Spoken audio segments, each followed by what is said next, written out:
Hello, I'm Sandy Fredman. I'm Professor of Law here at Oxford University and the Director of the Oxford Human Rights Hub. And I'm Kate O'Regan. I'm a former judge of the South African Constitutional Court and of the Namibian Supreme Court, and I'm the inaugural director of the Bonavero Institute of Human Rights here at Oxford. We're very sorry we can't be with you in Cape Town today, but we thought it might be helpful if we could record a conversation in which we discuss the topic of human rights. You're going to spend the next 5 days talking about human rights, so we thought we'd start with a very simple question, which is, what is human rights, or what are human rights? Sandy. Yes, well, when I give this class to my students, I normally ask them an initial question by putting to them a very contested right, which is the right to paid holidays. And I ask them whether they think that's a human right. I show them, and you should probably have this before you in your materials, I show them that Article 24 of the Universal Declaration of Human Rights actually gives a right to periodic holidays with pay, but contrast that with a modern philosopher of human rights called Griffin, who says as follows: we cannot establish the existence of human rights simply by declaring it to be so, he says. We can get it wrong, and therefore it's very important to discover how we decide what's right or wrong when we're thinking about human rights. For example, he says, the Universal Declaration of Human Rights declares that there is a right to holidays with pay, to which the universal and cheering response is, whatever this particular entitlement is, it is certainly not a human right. So the question is, what else do we need for it to be a human right apart from it having been declared, even in the Universal Declaration, even by many countries in the world? Do we need something else? Do we need dignity, for example, rationality as it was in older times, autonomy perhaps? Griffin himself talks about normative agency, but perhaps for this discussion we don't really need to get into that, because as judges, wouldn't you think, Kate, we are really starting from the text itself, and it does really matter what the text says rather than what went behind it. Yes, I think that's right. It's not that those questions are irrelevant to the interpretation of text, but for judges the first question is, what does the text say? And for many of us, we are encountering human rights either in a Bill of Rights attached to a constitution. In Africa, that's very common. Or we may be encountering it in a piece of national legislation, such as an Equality Act or a Prohibition of Discrimination Act, or, for that matter, the Criminal Procedure Act. Or we may be encountering it in a piece of international agreement, such as the International Covenant on Civil and Political Rights. But we're always looking at text. The anterior questions that you're talking about will inform that, and sometimes the text itself gives you guidance on that. But I think that it will be useful to start this week that you're commencing with us talking particularly about text. And if one looks at the history of human rights texts, arguably the first legally justiciable text is that of the United States Constitution, which dates back to the late 18th century. Sandy, can you tell us a little bit about the US Constitution? Yes, so it wasn't originally agreed in the original Constitution because the drafters of the US Constitution thought it would be enough to have a separation of powers through federalism. But very soon they realized that they did need a Bill of Rights. So after the Constitution had been agreed, they introduced a Bill of Rights by way of 10 amendments. But if you look at the 10 amendments, you can see that in some ways they have dated, they show their age, and in some ways they have been very enduring. In fact, the US Constitution has been said to be very short, very old, and very difficult to amend, which matters a lot in terms of judicial interpretation. If we look at the amendments, they're quite a motley group. The First Amendment brings in most of the things that we would normally associate with Bills of Rights. There is freedom of religion. In fact, it's called the state shall not make any law about establishment of religion. There's freedom of speech and freedom of the press, which we'll come back to discussing later on. There's the freedom of assembly, But then the Second Amendment is the right of people to keep and bear arms, which we know has become very contested in modern day America. The third is about no soldier shall in time of peace be quartered in any house without the consent of the owner. And then the rest of them are largely speaking, our traditional rights, such as not to be subject to unreasonable searches and seizures, the requirement of a jury for both capital crimes and civil claims, and particularly important, the right not to be subject to cruel and inhuman punishment or torture. But what is glaring about the first 10 amendments is that they coexisted with slavery, and there was at this point actually no prohibition of slavery. And it really took until Civil War, which was nearly a century later, before 3 more amendments were introduced. The 13th Amendment, which abolished slavery in 1865, the 14th Amendment, which was about equality and due process, which we're going to talk about more later, and the 15th Amendment, which is that everyone has the right to vote regardless of colour. And we should mention at this point that there was no mention in the 15th Amendment of the right to vote regardless of gender, and that too had to wait until the 19th Amendment in 1920, which gave the right of women to vote equally with men. So that was the US Constitution. But really, human rights didn't feature on the world stage, did they, properly, until after the Second World War, didn't they? I think that's right. I think that the Second World War and the devastation that it wrought right across the globe resulted in a widespread feeling that there was a need for an international response to what had happened. And of course, it was also at a time of a beginning of a recognition that colonialism was a system that was wreaking havoc as well. So you saw a growing movement towards the idea of human rights then. The Bogota Declaration of Human Rights in Latin America in some ways was a precursor of what is the document, of course, that we all see in some ways as the great founding document of human rights for our contemporary era, the Universal Declaration of Human Rights, which was adopted by the United Nations in 1948 after a really almost a 2-year period of drafting in which drafters from a wide range of nations, from Lebanon, from China, from France, Eleanor Roosevelt from the United States, were closely involved in preparing the text. And that text is very different to the text of the 10 amendments or the 14 amendments you've just discussed in relation to the US Constitution. Perhaps most notably because not only does it include civil and political rights, but it also includes economic and social rights. And so this was a very important breakthrough, a recognition, in a sense, built to some extent on Franklin D. Roosevelt's assertion of the 4 great freedoms, which recognize that we should have freedom from want, freedom from fear, as well as freedom to speak and freedom of religion, which in a sense balanced out civil and political and economic and social rights. So that was a great moment for human rights, but of course it was only a declaration and it wasn't binding. And with the start of the Cold War, following shortly, frankly, upon the adoption of the Universal Declaration, it was quite a long time, wasn't it, Sandy, before the original vision, I think, of the drafting committee, which was that it would be followed by binding international agreements, was met. In fact, really it took to the 1960s and indeed 1970s before that came about. Do you want to talk a little bit about the two, as they call them, the International Bill of Rights, the 2 great covenants?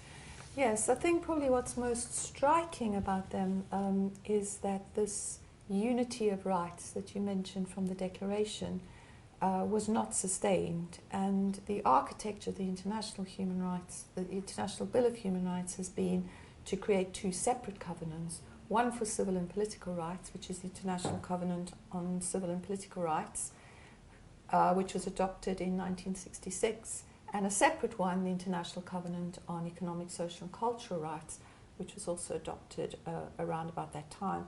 And this really does reflect some of the politics of the Cold War, where it was thought that, in a sense, the freedom from fear side of it was Western capitalist democracies, which were all about freedom of the individual from state control.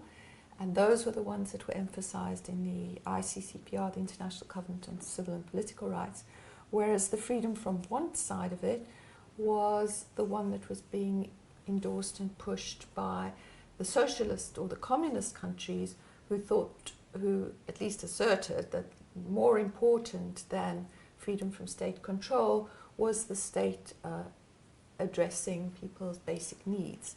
So we landed up with two separate covenants. And another thing which is really worth making or taking note of is that whereas the International Covenant on Civil and Political Rights gives rise to immediate obligations, the International Covenant on Economic and Social and Cultural Rights takes account of the fact that states might differ in their resources they have available, and so the rights are, generally speaking, only required to be realized progressively, subject to available resources or to maximum available resources. So those were the main international covenants. But Kate, there was, following on from that, and also during that time, there were quite a lot of quite specific covenants, weren't there? Yes. Do you want to talk a bit about those? Yes, well, in fact, the Universal Declaration was preceded, I think, by a couple of days by the Genocide Convention. So in some ways that was the first of the human rights international agreements, and of course, again, very much responding to the Holocaust, to the aftermath of the Second World War. And shortly after that, the second was really the Refugees Convention, 1951. And of course, today, when we're living in a time of such deep problems of refugees and immigration, this convention is of particular importance, and it dates back to 1951 and of course reflects a lot of the concerns of that time. Following on those, when there was a gap, which was then followed by the two covenants you've spoken about, and then we had a string of international covenants that came in the 1980s, in particular 1990s.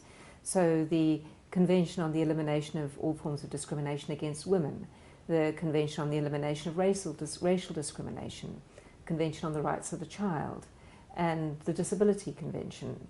So these have been more recent additions to international human rights law, very influential, each of them with their own reporting mechanisms and systems of enforcement, and all of them of importance, I think, to judges in national jurisdictions when interpreting the rights in their own constitutions, but also in thinking about what are rights and why do we care about rights. I think this framework of international human rights law is particularly important.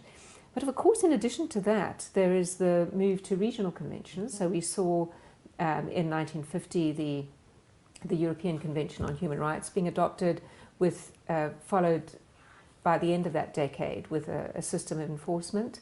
The convention on the American Convention on Human Rights, which had several precursors. We've already mentioned the Bogota Declaration, and of course, then in the 1980s, the African Charter on Human and People's Rights, which has been supplemented by the African Charter on the Rights and Welfare of the Child and the 1990 Protocol to the African Charter. So these regional agreements are also very influential sources of human rights norms. And there'll be several sessions during your week ahead talking not only about the great international covenants, but also about the regional covenants. So we're not going to spend a lot more time talking about them now. Just want to flag them as important to the exercise. Of course, more or less simultaneously with this progress, we began to see the progress of constitutionalization around the world. Some of this was as a result of the end of colonization in the 1960s and 70s, particularly important for Africa. But also in 1990, with the falling of the Berlin Wall and the independence of many states in Eastern Europe, we saw a great trend of constitution making across those states. And these national constitutions, for those of us who are judges in national jurisdictions, are actually very often our first port of call. And one of the reasons for that is because of the fact that they contain within them justiciable bills of rights. So when we're thinking as judges about enforcing human rights, we'll start with our own text, but it's useful to understand that there's a whole family of texts out there that we'll look at. So we should turn now, I think, to talk a little bit about the issues around differences of text. And I think Sandy's already flagged that, that there are all these different texts. We look at the US Constitution and it's very different to what we see in the more modern constitutions. And we thought it might be helpful to take a specific example, which is the First Amendment, which Sandy has already talked about and which I hope that you've got a copy in front of you. So Sandy, things that we should note about the First Amendment? Yes. So the First Amendment is very short. It simply says, Congress shall make no law abridging the freedom of speech or of the press. It simply says that. And although we said earlier on, judges should start with the text, it's clear from this kind of a constitutional provision that that's not really enough, because in all the many diverse situations in which this has to be applied to real life situations that come before courts, courts will need to interpret this, and they'll need to decide what is speech, what is the press, what is freedom of speech, and what kind of laws are acceptable and what are not. We thought it might be quite useful at this point to contrast what is, as we've said, the First Amendment, which is one of the oldest protections of freedom of speech, with one of the newest, which is the Kenyan Constitution, which I think, well, hopefully you have in front of you as well, which is section 33 of the Kenyan Constitution, which says every person has the right to freedom of expression, which includes freedom to seek, receive, or impart information or ideas, freedom of artistic creativity, academic freedom, and it also has some areas to which freedom of speech does not extend. So it explicitly says it does not extend to propaganda for war, incitement to violence, advocacy of hatred, and other such things, as well as making it clear that in the exercise of the right of freedom of expression, every person shall respect the rights and reputation of others.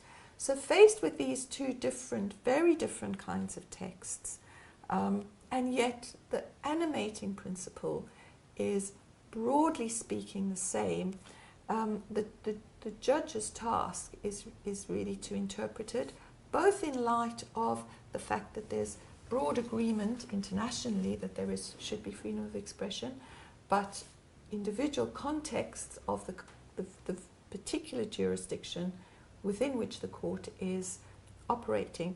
So how do you think, Kate, as a judge, these kind of interpretive issues can be handled? Are there some guiding principles, or are judges just in an open field at this point? Yeah. There's no doubt that it is easier to be a judge under one of these modern constitutional frameworks. I mean, when you just look at the Kenyan Constitution, it tells you something which I think American courts have had to really grapple with, that, you know, incitement to violence is not a protected form of speech. And so, of course, the American courts have had to grapple with this idea of protected and non-protected forms of speech, with very little guidance coming from the text, whereas I think that those of us who are fortunate to have modern constitutions have been able to build on the experience of the United States, but also of other jurisdictions, and carve out areas which are clear to judges that, you know, this is something that's not protected. Of course, there's always going to be line drawing, and inevitably we know that as lawyers. This is interpreting any text. You have to do. There will be some small indeterminate area where you have to try and draw a clear line, which is a principled line. So that's one way in which I think these modern texts are very helpful. But the sort of reasoning that underpins the jurisprudence of other courts can be very helpful to helping you with that line drawing exercise.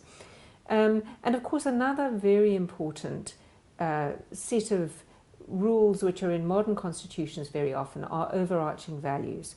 So, for example, in the South African Constitution there is Section 1. There's a similar provision to that in the Kenyan Constitution, which articulates certain values and tell you that, you know, these are values that you use when you're interpreting the content of rights. And they don't have that really in the American Constitution. It's interesting that they do tend to look at the Declaration of Independence, which has some of those kinds of ideas, a separate text, but the clear values that you find in modern constitutions are not there. I think that another big difference is the fact in the Kenyan Constitution between Section 34 of the Constitution and the First Amendment is the clear regulation of the media. And again, I hope that you've got Section 34 of the Kenyan Constitution in front of you, because the American courts have had to just have this and freedom of the media. And actually, if we look at Section 34, we see that there is much more careful regulation of the media, the recognition that the media in many ways play an important role in ensuring and protecting the right for people to receive ideas and information, which is perhaps an important part of freedom of expression, but often one people don't think about because they think about us talking and not the ability to hear other people talking. So I think these do make it easier for judges, but it's never an easy task interpreting rights. In many ways, I think it's the hardest one for constitutional court judges, and it's often not seen to be that hard. But the reason is that you have to explain why it is what you think the core of the right is and why it is that. And we can feel quite uncertain and shaky about this. But if we don't set out our reasons, then I think we're not doing the task of judges, and we don't make it easier for people who are following us to really understand why it was that we think this is important. So I think although it's difficult to do and it feels hard when you're writing, I think it is something that really one has to engage with. Of course, another big difference between the US Constitution and the Kenyan Constitution is the limitations clause. I mean, do you want to talk a little bit about the different types of limitations clauses and what they mean for the interpretation of rights? Yes, so as you say, it's one of the key difficult tasks of a judge is to interpret the right. But probably equally and even more challenging is for a judge to determine what are appropriate limits of the right. And many of the cases that come before courts will be reasonably clear that someone is exercising their freedom of speech. But the real issue will be, has the state got a good enough reason to limit that freedom of speech? And how does a court determine when a state is justified in intruding on these freedoms? Now again, as you said, the First Amendment to the American Constitution is actually very unhelpful on this. It's often said to be an absolute right.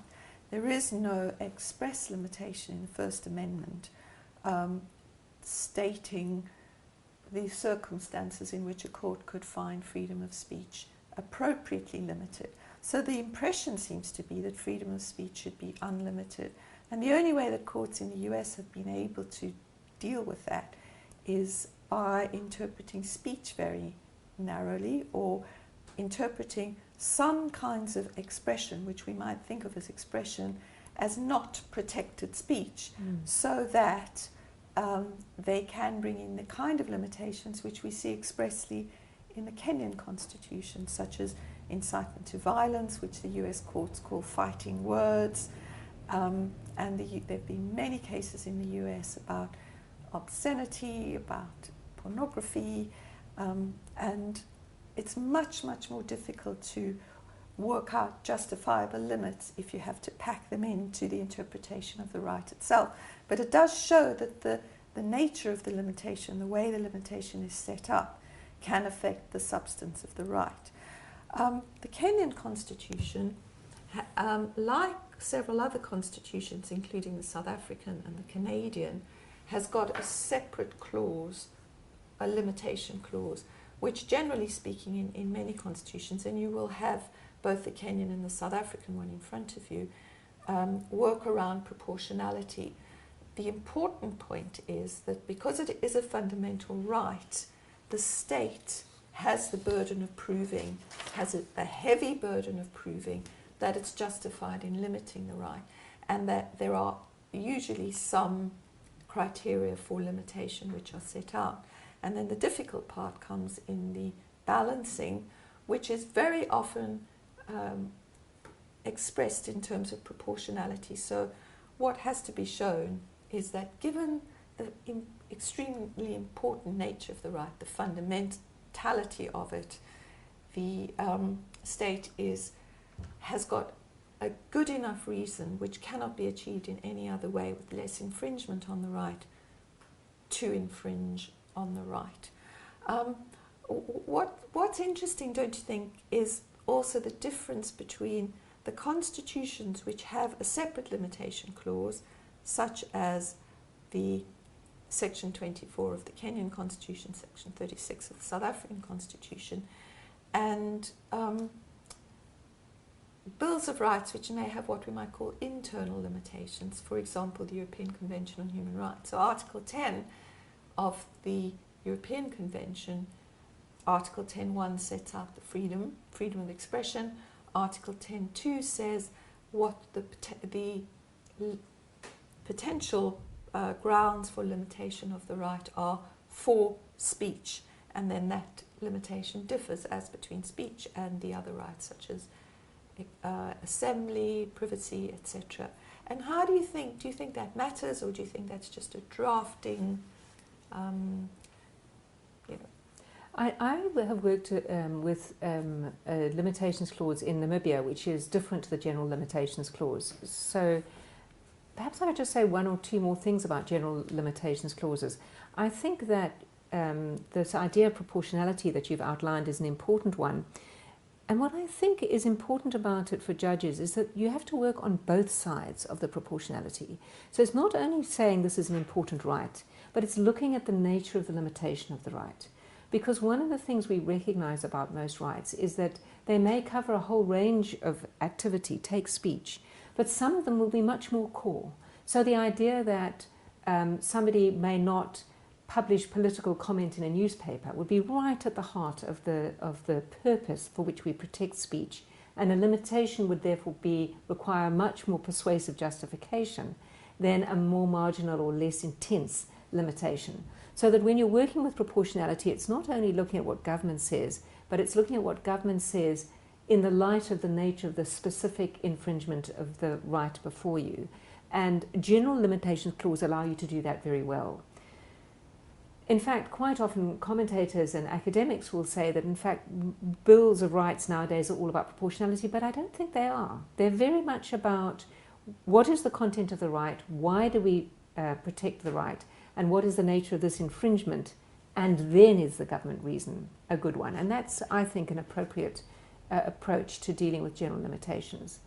But when you're dealing with specific limitations, and many of them are modelled on the European Convention, as you say, which doesn't talk about, it identifies particular reasons for which governments can limit rights. So national security is one of them. The health and good morals of the people is another. These themselves as concepts are quite tricky, and it doesn't mean that a good reason, so government's first task is to show that the reason it's limiting the right falls within this specific internal limitation that's been mentioned. And that's the case in Namibia. So it can't be any reason, and then you weigh whether that's important or not. It's got to get over the hurdle of being within these specified reasons in the Constitution.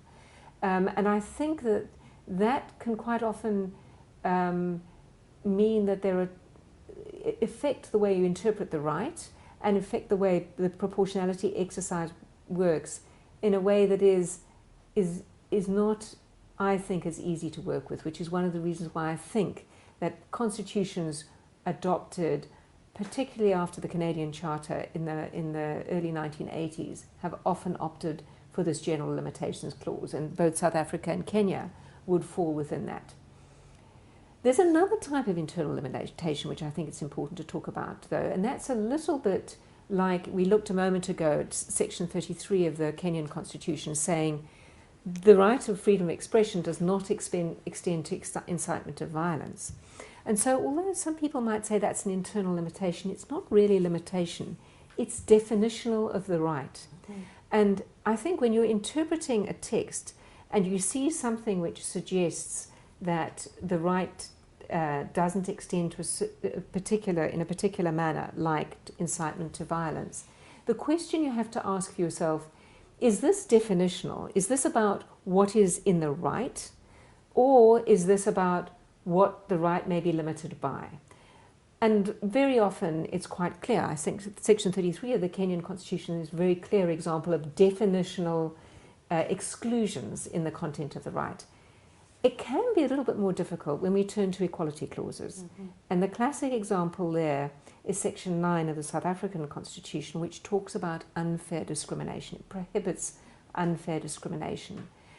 And because this idea of unfairness echoes with ideas of proportionality, there is, I think, a tendency to see this as an internal proportionality test and not so much a question of an internal definition of what equality is or is not. So you'll find that the more normative this internal qualifier, the tendency to see it as a limitation rather than its definition does arise. Yes, so now that you mentioned Section 9, perhaps we should go back to another piece of text, a precursor of the Equality Clause, and back to the US Constitution, which as we said before, the 14th Amendment was possibly the earliest equality guarantee, and yet is packed full of lots of different things, but is extremely challenging. So you should have it in front of you, but just to remind you of what it says, the 14th Amendment, as well as saying that everyone who's born or naturalized in the US should be a citizen, it also goes on to say, nor shall any state deprive any person of life, liberty or property without due process of law, nor deny to any person within its jurisdiction the equal protection of the laws. So if we're thinking about definitional issues, courts in the US have had to decide what does due process of law mean, what does equal protection of the laws mean, and the question of equality, which is ubiquitous in constitutions and bills of rights, has been one of the big challenges that courts have had in terms of interpretation. So that raises the question of, if you have an open textured provision like equality, where does a judge look in order to give it content, in order to define it? And the natural thing for judges to do is to look for parliamentary intent. That's where judges get their legitimacy from. It's not from judges' own opinion as to what it's meant, but according to a perhaps simplified view of separation of powers, judges interpret what Parliament intended. This is tricky even in a legislative interpretation, as I'm sure you'd agree. But when it comes to constitutional interpretation, it's particularly tricky because, of course, the Constitution in many cases was agreed a long time ago. And even if, as in the Kenyan one, it was agreed reasonably recently, in due course, the time of agreement is going to recede into the distance. So what we get from judges is the need, or what judges need to do, is develop some kind of philosophy of interpretation or interpretive theory, coming from the idea of parliamentary intent. Has developed a notion of what we might call original intent. What did the drafters originally mean? And from what we've seen of the history of the US Constitution, what the drafters originally meant for equality is quite problematic. They didn't necessarily at that time mean equality regardless of colour or race. Even after the 14th Amendment, which was after the abolition of slavery, we get the drafters of the Constitution were not necessarily convinced that there should be absolute equality between the races. So original intent could be problematic because those original drafters may not still reflect the modern view. They may not be democratic. Why should current populations agree with those who were the drafters many, many generations back, or even one generation back? So original intent may be difficult to discover. Maybe but perhaps before you go on about that, we should mention how, you know, intensely fought this has been in the United States. Mm-hmm. Now, this has become one of the huge issues about who's going to be the 9th judge of the US Supreme Court. There has been this sense that that original intent is obviously the way to interpret the Constitution, and it does seem intuitively attractive to judges. But actually, it is flawed in the sense that, firstly, we don't know really in the United States what those people who gathered in Philadelphia to adopt the Constitution meant. So it's not easy to do that. And I think what we need to be able to do is develop a different way of thinking about what a constitutional text is, which nevertheless retains a respect for the project of constitutionalism, and isn't just what a judge feels ought to be right, but which is more sustainable in the long term. And of course the Canadians have had a response to this, haven't they? Yes. So as you say, it's been very fraught in the US, and Justice Scalia, who recently died, was the chief proponent of that. And he was the one who said that it was only original intent who could insulate judges from the temptation to mistake their own predilections for the law.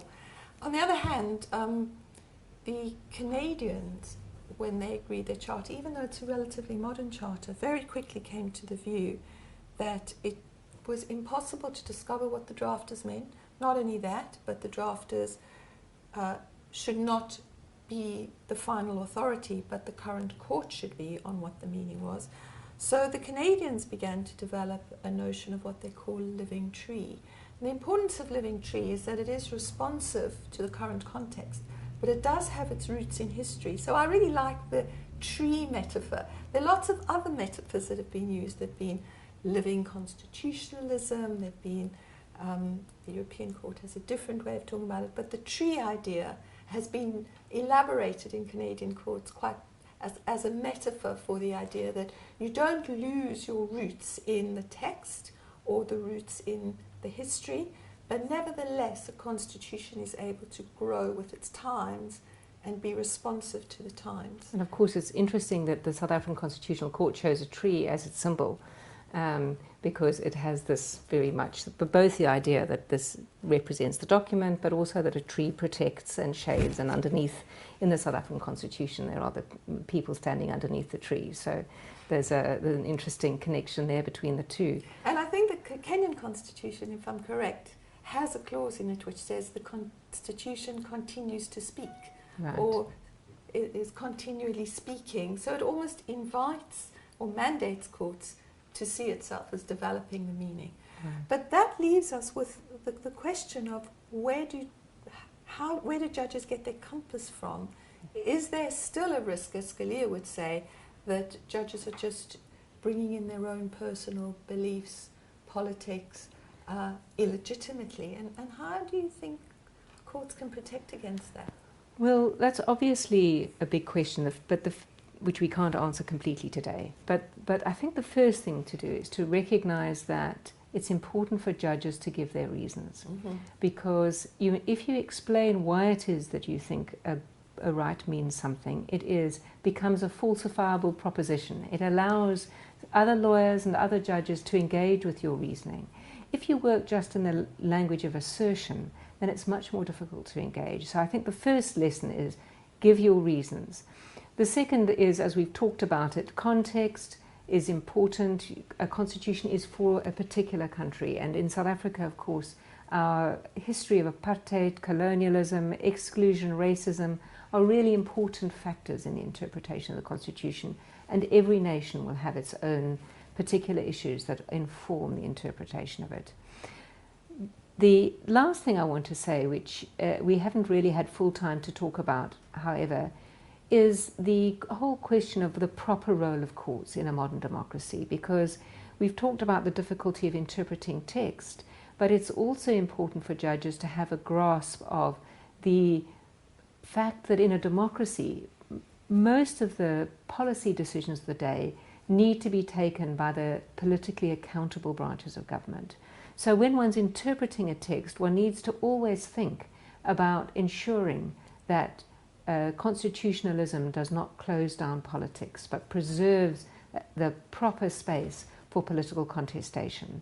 And this is something I think it's really a separation of powers question, but something of which you will probably spend quite a lot of time discussing in the next week. It's certainly something that we discussed endlessly at the South African Constitutional Court, and upon which we can reasonably disagree, but that it is central to the task of constitutional interpretation, there's no doubt.